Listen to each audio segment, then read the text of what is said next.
Welcome to Nick kitchen. இன்றைக்கி நாம் நிக் கிச்சனில் ரொம்பவே கிறிஸ்பியான டேஸ்டான கலகலா எப்படி செய்யலான்னு பார்க்கலாம்.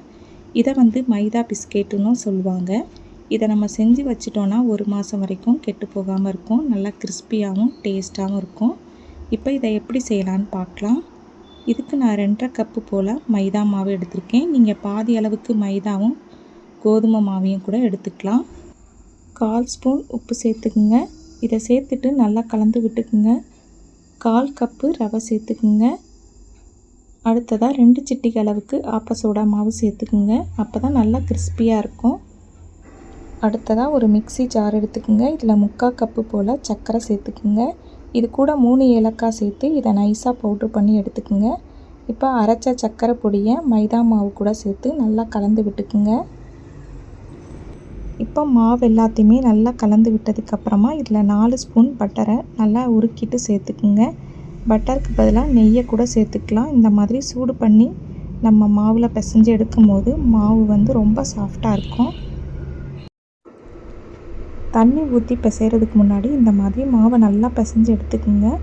எல்லா இடத்துலையும் பட்டர் படுற மாதிரி நல்லா பிசைஞ்சு எடுத்துக்குங்க. அப்போ தான் இந்த பிஸ்கெட் ரொம்ப நாளைக்கு வரைக்கும் நல்லா கிறிஸ்பியாகவும் டேஸ்ட்டாகவும் இருக்கும். நம்ம கையில் இந்த மாதிரி மாவை பிடிக்கும் போது பிடிக்க வரணும். அடுத்ததாக நான் 1 கப்பு போல் தண்ணி எடுத்திருக்கேன். தண்ணியை கொஞ்சம் கொஞ்சமாக சேர்த்து இந்த மாவை பிசைஞ்சு எடுத்துக்குங்க.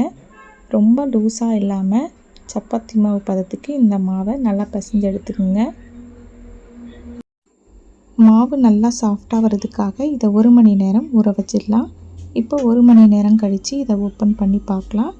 மாவு நல்லா சாஃப்டாக வந்திருக்கு. இதுலேருந்து நம்ம மாவை இந்த மாதிரி பெரிய பெரிய உருண்டைகளாக பிடிச்சி எடுத்துக்கலாம். சப்பாத்தி மாவை விட கொஞ்சம் பெரிய சைஸ் உருண்டைகளாக எடுத்துக்குங்க. இப்போ மாவை கொஞ்சம் இதில் வச்சுட்டு நம்ம இதை உருட்டி எடுத்துடலாம். ரொம்ப மெல்லிசாக தேய்ச்சி எடுக்காமல் ஓரளவுக்கு இதை தடிமனாக தேய்ச்சி எடுத்துக்குங்க. அடுத்ததாக பீஸா கட் பண்ணுற கட்டர் எடுத்திருக்கேன். இதில் இந்த மாதிரி நீங்கள் கட் பண்ணி எடுத்துக்குங்க. நீளமாக கட் பண்ணி எடுத்துகிட்டு இதை மறுபடியும் இந்த மாதிரி சைட்லேயும் கட் பண்ணி எடுத்துக்குங்க.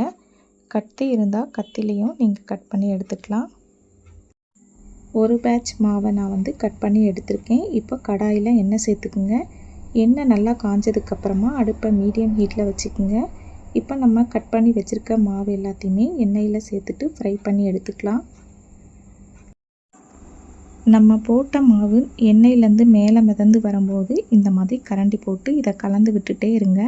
அப்போ தான் எல்லா பக்கமும் ஈவனாக வெந்து வரும். எண்ணெயோட சலசலப்பு இப்போ நல்லா அடங்கிடுச்சு பாருங்கள். இப்போ எண்ணெயிலேருந்து கலகலாவை எடுத்துருங்க. மீதி இருக்க மாவு எல்லாத்தையுமே இதே மாதிரி ஃப்ரை பண்ணி எடுத்துக்கோங்க. இது 1 மாதம் வரைக்குமே நல்லா கிறிஸ்பியாகவும் டேஸ்ட்டாகவும் இருக்கும். இது நல்லா ஆறுனதுக்கப்புறமா ஒரு ஏர்டைட் டப்பாவில் ஸ்டோர் பண்ணி வச்சுக்கோங்க. கிறிஸ்பியான டேஸ்டான கலகலா நீங்களும் உங்கள் வீட்டில் செஞ்சு பாருங்கள். நிக் கிச்சன் வீடியோ உங்களுக்கு பிடிச்சிருந்தா லைக் பண்ணுங்கள், ஷேர் பண்ணுங்கள், மறக்காமல் சப்ஸ்கிரைப் பண்ணுங்கள். பக்கத்தில் இருக்க பெல் ஐகானை கிளிக் பண்ணிக்கோங்க. எப்படி இருக்குன்னு எனக்கு கமெண்ட் பாக்ஸில் சொல்லுங்கள். அடுத்த ஒரு நல்ல ரெசிப்பியில் நான் உங்களை சந்திக்கிறேன். தேங்க்யூ.